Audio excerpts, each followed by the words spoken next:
Welcome back to GS वरदान। पर्यावरण एवं पारिस्थितिकी वन लाइनर सीरीज के अंतर्गत यह हमारा नेक्स्ट वीडियो है।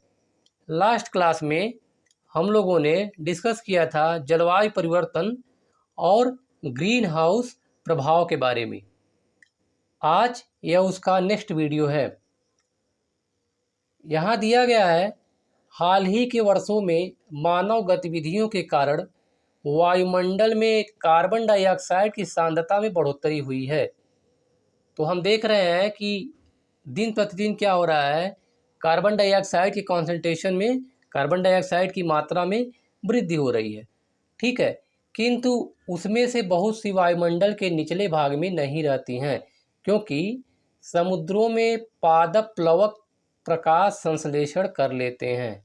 ठीक है, तो बताया था कि कार्बन डाइऑक्साइड क्या होता है, एक रॉ मटेरियल होता है, किसमें, प्रकाश संश्लेषण की क्रिया में। ठीक है, तो प्रकाश संश्लेषण क्रिया के लिए बहुत ही आवश्यक रॉ मटेरियल होता है। तो समुद्रों में पादप प्लवक, जो पादप प्लवक का मतलब हुआ कि फाइटोप्लैंक्टन, जो समुद्रों में जो तैरने वाले पौधे होते हैं छोटे छोटे, प्रकाश संश्लेषण कर लेते हैं। ओके,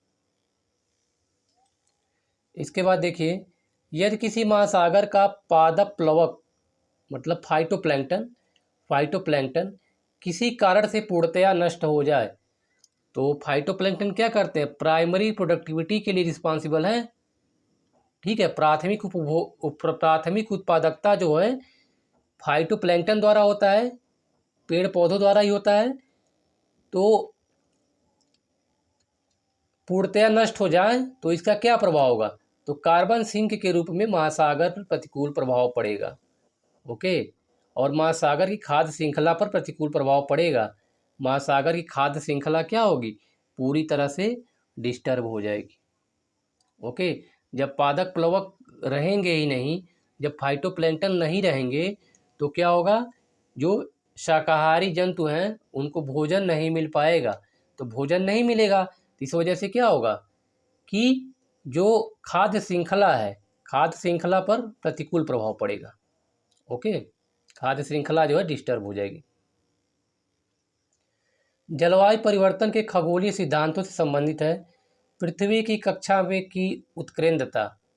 ठीक है, अंडाकार जो कक्षीय मार्ग है पृथ्वी का, पृथ्वी की घूर्णन अक्ष की तिर्यकता यानी झुकाव, पृथ्वी के घूर्णन अक्ष में अगर जलवायु परिवर्तन होता है तो एस्ट्रोनॉमिकल थियरी में दिया गया है, खगोलीय सिद्धांत में, कि पृथ्वी की कक्षा की उत्केंद्रता जो होगी, कक्षीय मार्ग उसका अंडाकार हो जाएगा और पृथ्वी की घूर्णन अक्ष में झुकाव आ सकता है। ठीक है, और विषुव अयन, पृथ्वी की सूर्य में अपसौर और उपसौर की स्थिति में बदलाव आ सकता है। ठीक है, जलवायु परिवर्तन से संबंधित सिद्धांत दिए गए हैं जो कि पृथ्वी की लंबी अवधि के कक्षीय स्थिति से संबंधित है। तो किसने दिया था ये सिद्धांत, मिलूटिन मिलानकोविच ने दिया था। पृथ्वी का धुरी पर अवस्था बदलना जलवायु परिवर्तन के लिए एक कारक है, तो यह मिलानकोविच का सिद्धांत है।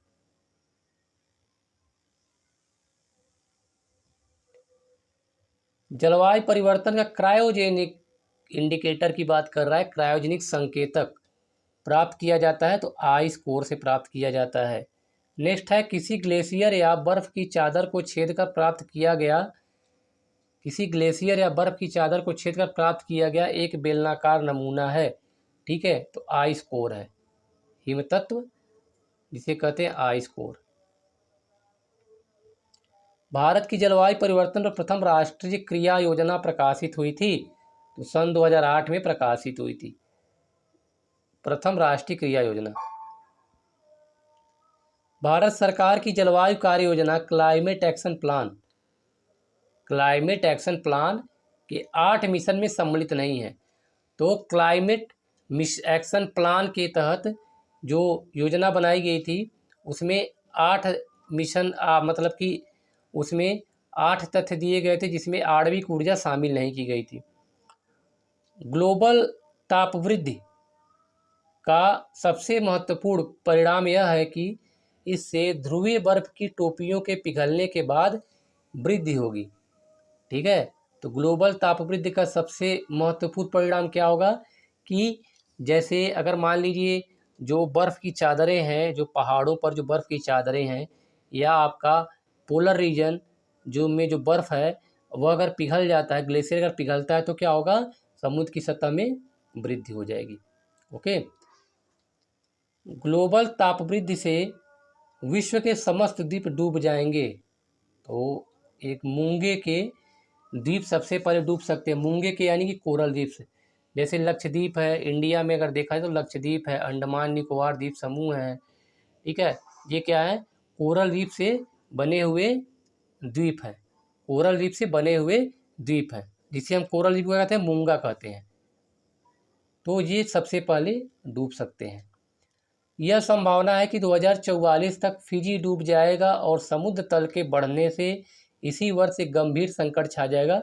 ठीक है, तो 2044 तक ऐसा माना जा रहा है, अगर इसी तरह से कार्बन उत्सर्जन में वृद्धि हुई तो 2044 तक फिजी डूब जाएगा और नीदरलैंड पर भी इसका विपरीत प्रभाव पड़ेगा। ओके, और जो छोटे छोटे आइलैंड है, छोटे छोटे द्वीप समूह हैं, वे डूब सकते हैं। आईपीसीसी के अनुसार वर्ष 1900 से 2100 के बीच समुद्र सतह में वृद्धि का अनुमान है। तो 0.33 से 0.45 मीटर वृद्धि का बहुत ही ज़्यादा है। अगर इतना वृद्धि हो गया तो भारत का जो तटीय क्षेत्र है वो भी डूब जाएगा।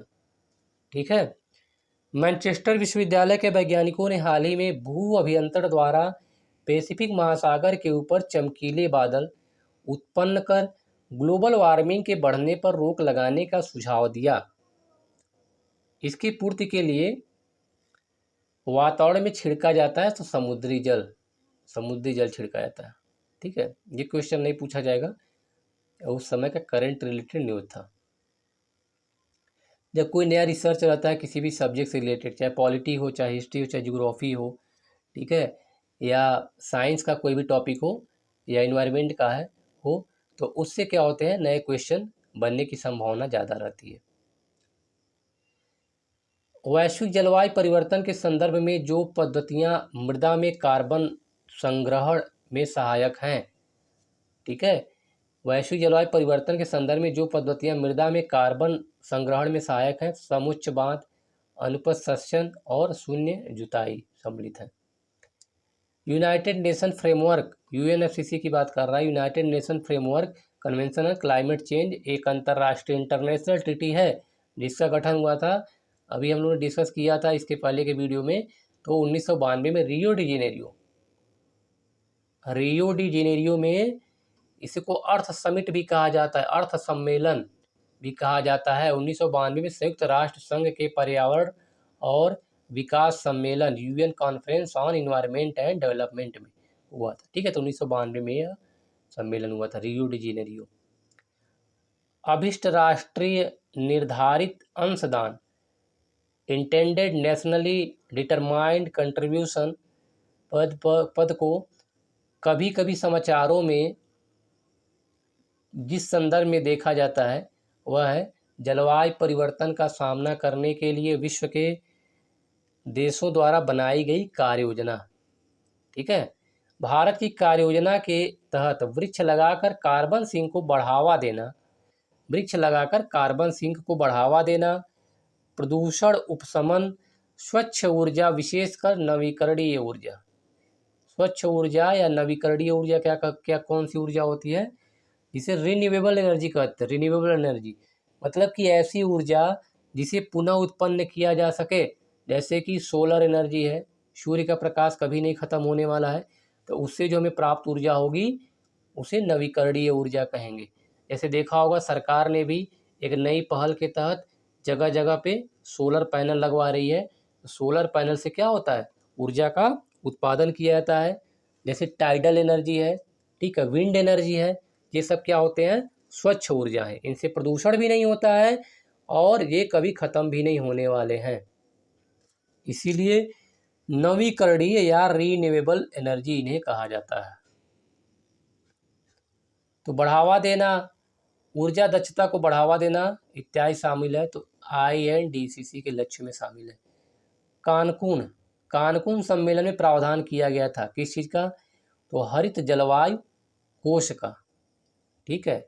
Green climate fund, green climate fund का यहाँ पर एक प्रावधान किया गया था। डरबन कहाँ पे है? अफ्रीका में है। डरबन में आयोजित जलवायु परिवर्तन सभा में स्थापना हुई थी किसकी?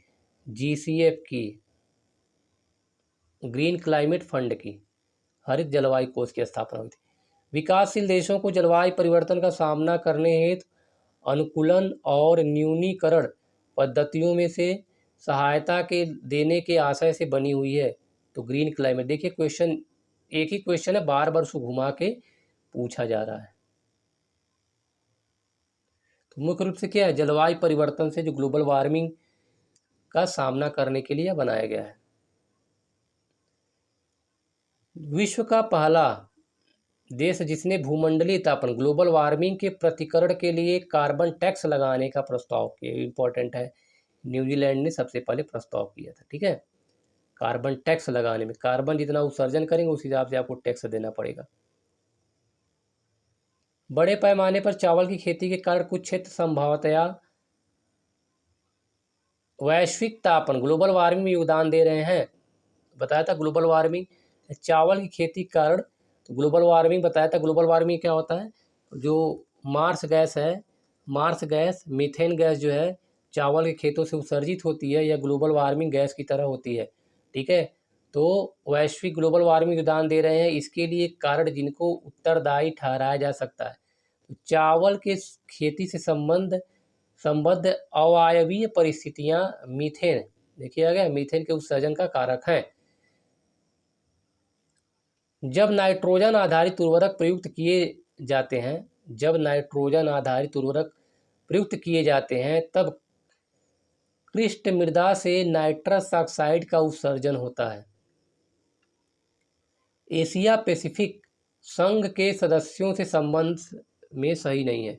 एशिया पैसिफिक, ठीक है, एक संघ बनाया गया है, तो उसे पूछा जा रहा है संबंध में सही नहीं है। वे विश्व की 48% ऊर्जा का उपयोग करते हैं। वे विश्व की 48% ग्रीन हाउस गैसों के निस्सारण के लिए उत्तरदायी हैं, और वे क्योटो प्रोटोकॉल का समर्थन देना चाहते हैं। ठीक है। तो ये सब समर्थन जो है सही नहीं है। ओके। अब देखिए ओजोन परत, बहुत इंपॉर्टेंट है। ओजोन परत, जैसे कि आपको पता होगा कि हमारा जो वायुमंडल है 5 लेयर में बांटा गया है अपनी सुविधा के दृष्टि से। तो सबसे जो नीचे वाला मंडल होता है उसको कहते हैं ट्रोपोस्फियर, उसके बाद स्ट्रेटोस्फियर, उसके ऊपर जो है आयनोस्फियर है, एक्सोस्फियर है। ओके। तो जो स्ट्रेटोस्फियर है, मतलब कि दूसरा लेयर, ट्रोपोस्फियर में हमारा वायुमंडल आता है, इसके ऊपर का जो लेयर है उसे स्ट्रेटोस्फियर कहते हैं। स्ट्रेटोस्फियर जो है ट्रोपोस्फियर मतलब कि 18 किलोमीटर तक होता है, 10 से 18 किलोमीटर तक।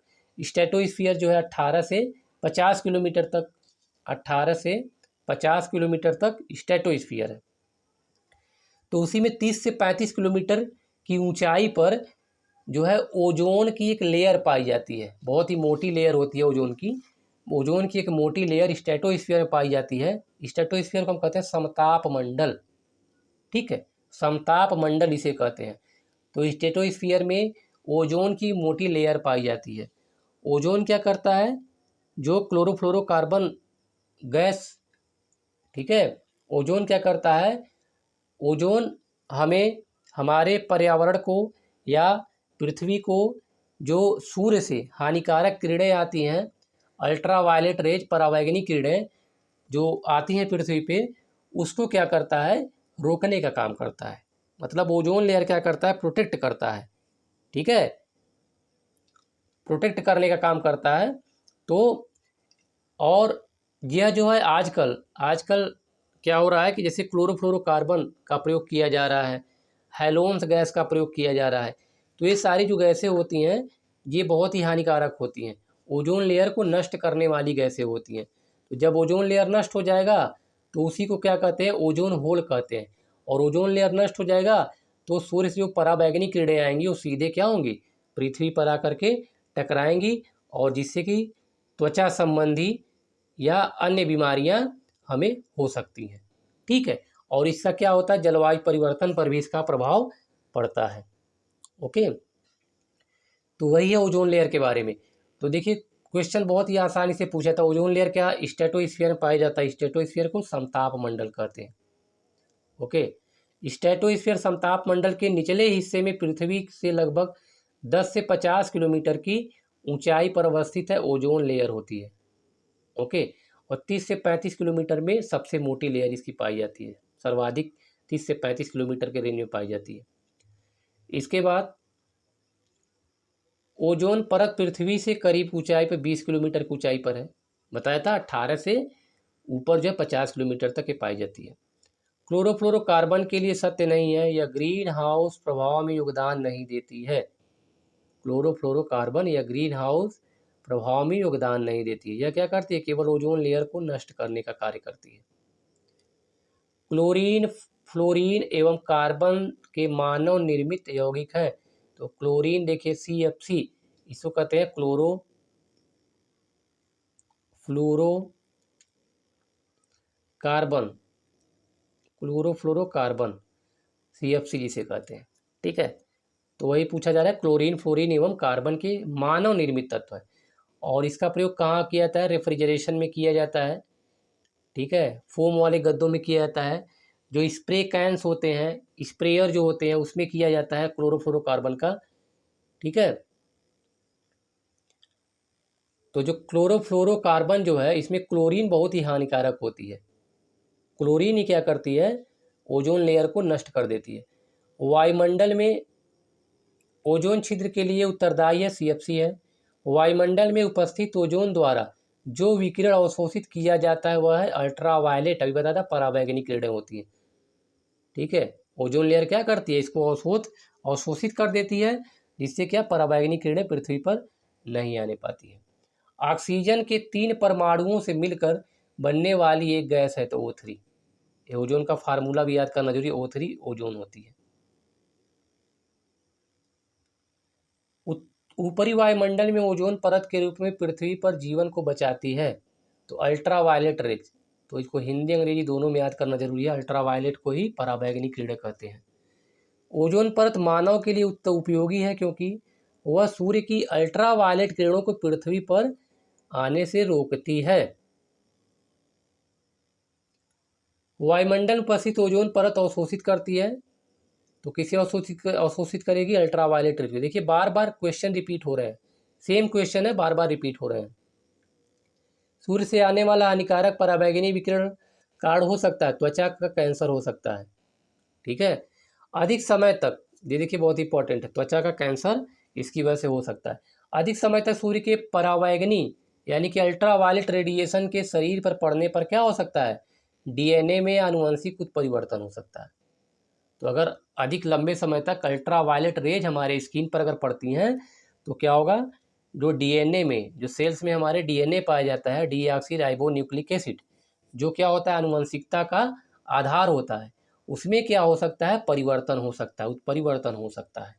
ओके, ओजोन परत संरक्षण दिवस कब मनाया जाता है, वेरी इंपॉर्टेंट क्वेश्चन है, बार बार पूछा जाता है। 16 सितंबर को, 16 सितंबर को ओजोन परत संरक्षण दिवस मनाया जाता है।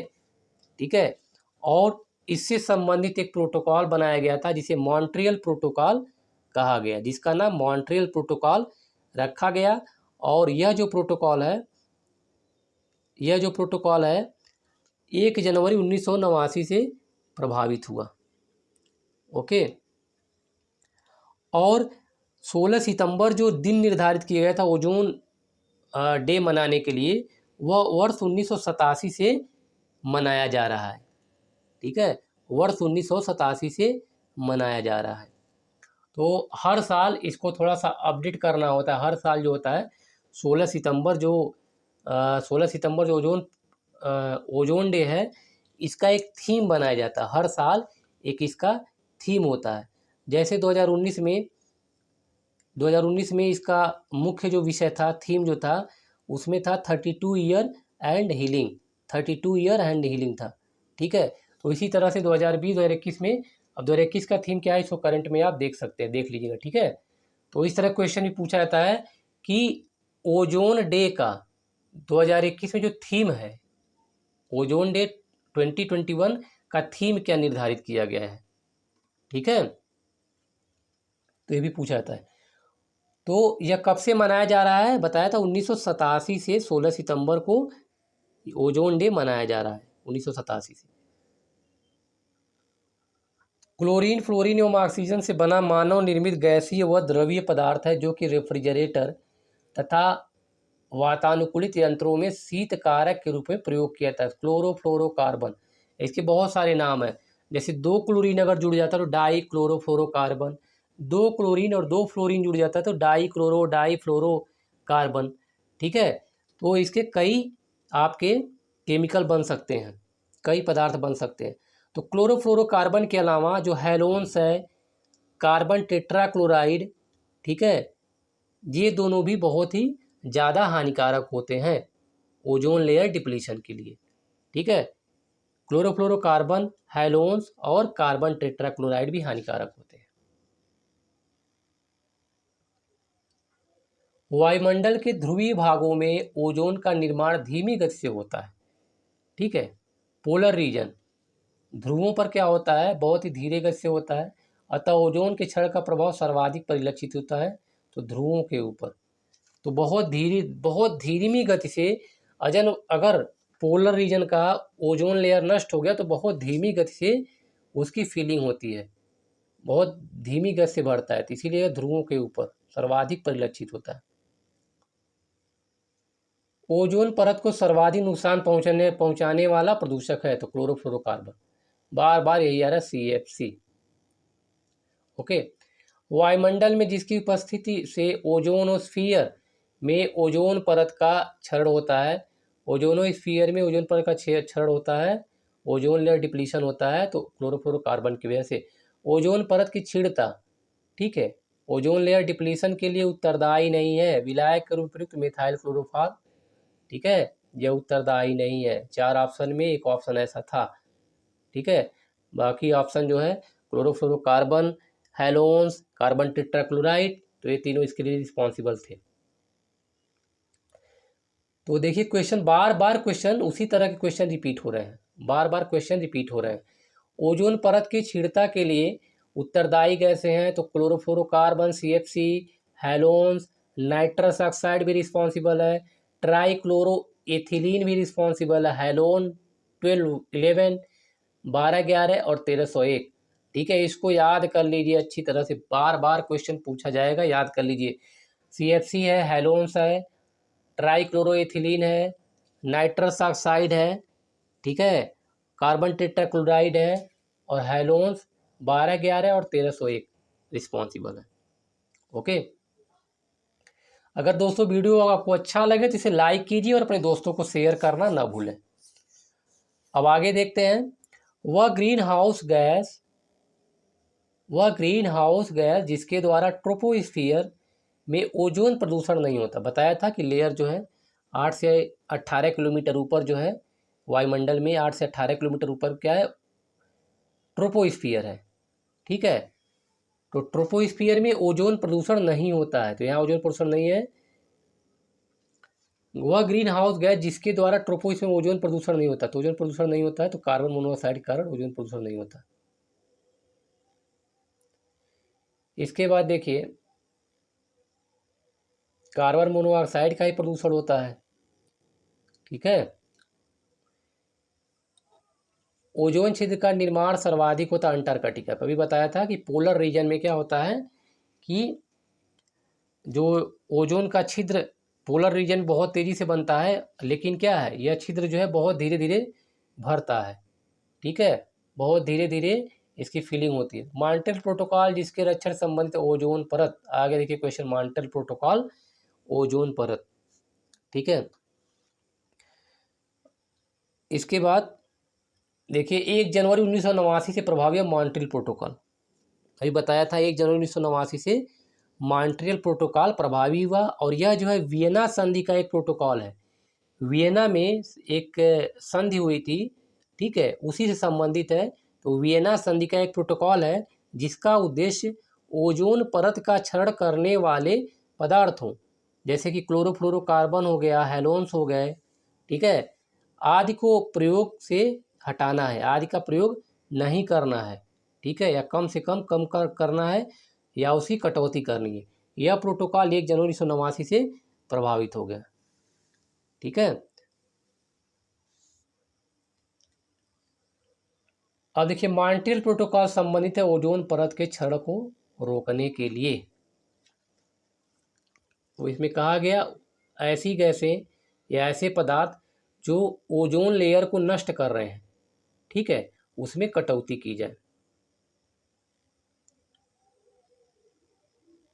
मॉन्ट्रियल प्रोटोकॉल सब ओजोन परत के क्षरण को रोकने के लिए। मॉन्ट्रियल प्रोटोकॉल संबंधित है क्लोरोफ्लोरोकार्बन से, CFC से। समताप मंडल में ओजोन, स्ट्रेटोस्फीयर की बात कर रहा है, समताप मंडल में ओजोन के स्तर को प्राकृतिक रूप से विनियमित किया जाता है, नाइट्रोजन डाइऑक्साइड द्वारा विनियमित किया जाता है। ओजोन परत की मोटाई मौसम के हिसाब से बदलती रहती है, ठीक है, ओजोन परत की मोटाई जो मौसम के हिसाब से बदलती रहती है। वसंत ऋतु में इसकी मोटाई सबसे ज़्यादा होती है तथा वर्षा ऋतु में सबसे कम होती है। वर्षा ऋतु में सबसे कम इसकी मोटाई होती है ओजोन परत की। ओजोन परत को मापा जाता है डॉप्सन यूनिट में। वेरी इंपॉर्टेंट क्वेश्चन है। ओजोन परत को डॉप्सन यूनिट में मापा जाता है। डॉप्सन बार बार पूछा जाता है, सिर्फ हमें क्या करना है, बार बार इसी चीज़ को पढ़ना है, रिवीजन करना है। 0 डिग्री तथा एक एटमॉस्फेरिक प्रेशर पर शुद्ध ओजोन की 0.01 मिलीमीटर की मोटाई के बराबर होती है 1 डॉप्सन यूनिट। तो इसको याद कर लीजिए। 0 डिग्री सेंटीग्रेड पर एक एटमॉस्फेरिक प्रेशर एक वायुमंडलीय दाब पर शुद्ध ओजोन 0.01 मिलीमीटर की मोटाई के बराबर 1 डॉप्सन होता है। क्लोरोफ्लोरोकार्बन जो ओजोन ह्रासक मतलब ओजोन परत को नष्ट करने वाले जो पदार्थ हैं के रूप में चर्चित है, तो उनका प्रयोग होता है सुघट्य फोम के निर्माण में। जो फोम के गद्दे होते हैं उनमें एरोसॉल कैन में जो कैन आते हैं, ठीक है, एरोसॉल कैन आता है जो में दाबकारी एजेंट मतलब कि प्रेशराइज्ड फॉर्म में रहता है के रूप में, तथा कुछ विशिष्ट इलेक्ट्रॉनिक अवयवों को सफाई करने में, ठीक है। तो कुछ इलेक्ट्रॉनिक जो सामान होते हैं उसकी सफाई करने के लिए प्रयोग किया जाता है CFC का।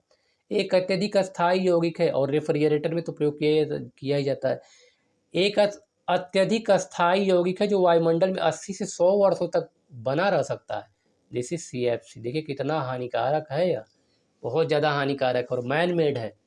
ओके, एक अत्यधिक अस्थायी परमानेंट कंपाउंड है यह और 80 से 100 वर्षों तक बना रह सकता है। CFC क्लोरोफ्लोरोकार्बन, हैलोन तथा कार्बन टेट्राक्लोराइड अभी बताया था। ये तीनों क्या हैं, ओजोन लेयर डिप्लीशन काज करते हैं, ओजोन रिक्तिकारक पदार्थ की श्रेणी में रखे गए हैं। क्लोरोफ्लोरोकार्बन, हैलोन तथा अन्य ओजोन रिक्तिकारक रसायनों जैसे कार्बन टेट्राक्लोराइड के उत्पादन पर रोक लगाई गई है। किसके तहत, मॉन्ट्रियल प्रोटोकॉल के तहत। मॉन्ट्रियल प्रोटोकॉल तो पूछा था मॉन्ट्रियल प्रोटोकॉल किससे संबंधित है, ओजोन परत के संरक्षण से। क्योटो प्रोटोकॉल किससे संबंधित है, तो क्योटो प्रोटोकॉल बताया था जब जलवायु परिवर्तन हम लोग पढ़ रहे थे। क्योटो प्रोटोकॉल जलवायु परिवर्तन संबंधित है, कार्बन डाइऑक्साइड के एमिशन से संबंधित है, कार्बन डाइऑक्साइड के उत्सर्जन से। ओके, और ऐसी गैसों से जो ग्रीन हाउस इफेक्ट डालते हैं, ग्रीन हाउस प्रभाव के लिए उत्तरदायी होते हैं। अंटार्कटिक क्षेत्र में और बताया था कि बायोसेफ्टी बताया कार्टाजेना प्रोटोकॉल। तो ये 3 प्रोटोकॉल तो आपको याद करने बहुत जरूरी है। ओके, कार्टाजेना किससे संबंधित है, जैव सुरक्षा से, बायोसेफ्टी से। अंटार्कटिक क्षेत्र में ओजोन छिद्र का बनना चिंता का विषय है। इस छिद्र के बनने का संभावित कारण है। तो क्या क्या कारण है, विशिष्ट ध्रुवीय वाताग्र, वाताग्र जो होता है हवाओं का एक तीव्र प्रवाह होता है, ठीक है, वाताग्र। तो विशिष्ट ध्रुवीय वाताग्र तथा समताप मंडलीय बादलों की उपस्थिति तथा क्लोरोफ्लोरोकार्बनों का अंतर प्रवाह। ओके, ऐसा माध्यम जहां क्लोरीन यौगिक ओजोन परत का विनाश करने वाले क्लोरीन कणों में परिवर्तन हो जाता है। क्लोरीन यौगिक ओजोन परत का विनाश करने वाले क्लोरीन कणों में परिवर्तित हो जाता है। तो ध्रुवीय समतापीय मंडलीय बादल, ध्रुवीय समताप मंडलीय बादल। ओके, नेक्स्ट है फ्रीजों में, देखिए बहुत इंपॉर्टेंट सेक्शन है ये क्वेश्चन। एक मेफ्रॉन ब्रांड है, मेफ्रॉन जो है क्लोरोफ्लोरोकार्बन का ब्रांड एक है, बहुत बड़ा ब्रांड है, इसीलिए मेफ्रॉन का यूज किया जाता है। तो फ्रीजों में जो गैस भरी जाती है तो क्लोरोफ्लोरोकार्बन भरी जाती है, लेकिन ये ब्रांड जो मेफ्रॉन है उसके बारे में बताया गया, पूछा गया था, मेफ्रॉन ब्रांड, ठीक है। तो प्रशीतक के रूप में, प्रशीतक मतलब एज ए रेफ्रिजरेंट, प्रशीतक मतलब ठंडा करने के लिए जो युक्ति प्रयोग में की जाती है, जो युक्ति प्रयोग में लाई जाती है उसे प्रशीतक कहते हैं। रेफ्रिजरेंट की बात किया जाए तो रेफ्रिजरेंट के रूप में बड़े संयंत्रों में प्रयुक्त होता है अमोनिया, जैसे फ्रिज में क्या प्रयोग किया था, अमोनिया प्रयोग किया था। सर्वप्रथम वर्ष 1985 में टोटल ओजोन मैपिंग स्पेक्ट्रोमीटर की मदद से अंटार्कटिका के ऊपर ओजोन छिद्र का पता लगाया था।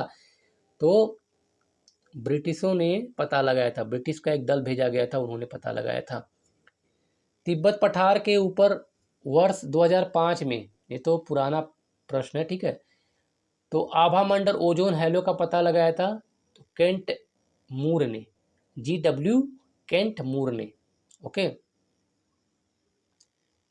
मनुष्यों में खांसी सीने में दर्द उत्पन्न करने के साथ साथ फेफड़ों को भी क्षति पहुंचाती है। O3 का उच्च सांद्रण, अगर O3 वैसे समताप मंडल में अगर है, स्ट्रेटोस्फीयर में है, तो हमारे लिए फायदेमंद है, पराबैंगनी किरणों को पृथ्वी पर आने से रोकती है। लेकिन अगर वही हमारे ट्रोपोस्फीयर में है, हमारे वायुमंडल में है, तो यहाँ पर क्या होगा, यह बहुत ही हानिकारक गैस की तरह काम करती है, प्रदूषक गैस के रूप में कार्य करती है, ठीक है, एज ए पॉल्यूटेंट काम करती है। तो प्रदूषक गैस है। तो वही मतलब पूछा गया कि मनुष्यों में खांसी सीने में दर्द साथ में फेफड़ों की क्षति पहुंचा, O3 का उच्च सांद्रण अगर हमारे वायुमंडल में, जैसे कि कार्बन डाइऑक्साइड है, नाइट्रोजन है, ऑक्सीजन है, ठीक है, नाइट्रस ऑक्साइड है, नाइट्रिक ऑक्साइड है, उसी तरह अगर ओजोन की मात्रा में वृद्धि हो जाती है तो इस तरह की बीमारियां हो सकती है मनुष्यों में। ओके, समझ में आ गया होगा आसानी से। अब देखते हैं कोई कथन दिया हुआ है, कारण दिया हुआ है। तो असर्शन एंड रीजन, कथन में पूछा जा रहा है ओजोन जैविक जीवन के लिए परम आवश्यक है। तो सही बात है, ओजोन जीवन के लिए आवश्यक है। ओजोन गैस का हम प्रयोग तो नहीं करते हैं, लेकिन इनडायरेक्टली क्या करता है, यह इनडायरेक्टली क्या करता है, पराबैंगनी किरणों को पृथ्वी पर आने से रोकता है, तो इसीलिए क्या है, हमारे लिए आवश्यक है। तो सही है। ओजोन परत पृथ्वी को उच्च ऊर्जा विकिरण से संरक्षित करता है, ठीक है, क्योंकि ओजोन परत पृथ्वी को उच्च ऊर्जा विकिरण से, पराबैंगनी किरण की जो पराबैंगनी जो उच्च जो ऊर्जा विकिरण होता है पराबैंगनी किरणों का, उससे में क्या करता है, संरक्षित करता है। तो ये और आर दोनों सही हैं और व्याख्या भी कर रहा है। अब देखिए सूर्य के उच्च आवृत्ति के पराबैंगनी प्रकाश की 93 से 99% मात्रा, 93 से 99% मात्रा अवशोषित कर लेती है, जो पृथ्वी पर जीवन के लिए हानिकारक है। तो ओजोन परत है। ओके, ओजोन परत है। ओजोन का अवक्षय करने वाले पदार्थों के प्रयोग पर नियंत्रण करने और उन्हें चरणबद्ध रूप से प्रयोग बाह्य करने, फेजिंग आउट के मुद्दे से संबंध है। ये लास्ट है, ओजोन का अपक्षय, ओजोन को नष्ट करने वाले पदार्थों के प्रयोग पर नियंत्रण करने और उन्हें चरणबद्ध रूप में बाहर करने के मुद्दे से संबंधित है मॉन्ट्रियल प्रोटोकॉल, ठीक है। इसका प्रयोग नहीं किया जाना है या कम से कम किया जाना है, धीरे धीरे क्या करना है, इसको फेजिंग आउट करना है, बाहर निकालना है, ठीक है। ये क्लोरोफ्लोरोकार्बन का प्रयोग या हैलोन्स का या कार्बन टेट्राक्लोराइड का, इनका प्रयोग क्या करना है, बंद कर देना है। तो किसे, मॉन्ट्रियल प्रोटोकॉल से, वेरी इंपॉर्टेंट है। ओके, तो आज के लिए बस इतना ही। नेक्स्ट क्लास में हमें आगे तक का टॉपिक डिस्कस करेंगे वन और वन्य जीव से संबंधित जो क्वेश्चन एग्जाम में पूछे गए हैं। एक बात हमेशा याद रखिएगा, आप लोगों को लग रहा है कि बस यहाँ पे जो भी बोल रहे हैं सब झूठ बोल रहे हैं, ऐसा कुछ भी नहीं है। आप पुराने क्वेश्चन पेपर उठा करके देखिए, पिछले 5 साल की जो जिस एग्ज़ाम का भी आप प्रिपरेशन कर रहे हैं, तैयारी कर रहे हैं, पुराने क्वेश्चन पेपर उठा कर देखिए, बार बार यही क्वेश्चन पूछे जाते हैं, रिपीट होते हैं, 2-2 3-3 साल पुराने क्वेश्चन रिपीट होते रहते हैं। क्योंकि कुछ नया, इतने सारे क्वेश्चन बन गए, इतने एग्जाम हो गए हैं 20 से 25 सालों में कि अब नए क्वेश्चन नहीं बनते हैं। ठीक है, नए क्वेश्चन जो बनते हैं वो करेंट अफेयर्स से रिलेटेड जो मुद्दे होते हैं, जो टॉपिक होता है उससे बनते हैं। ओके, बाकी जो ये जो फैक्चुअल इंफॉर्मेशन है इसमें कुछ नया नहीं ऐड होता है। तो आज के लिए बस इतना ही। इसके बाद हम लोग नेक्स्ट टॉपिक पे डिस्कस करेंगे नेक्स्ट वीडियो में।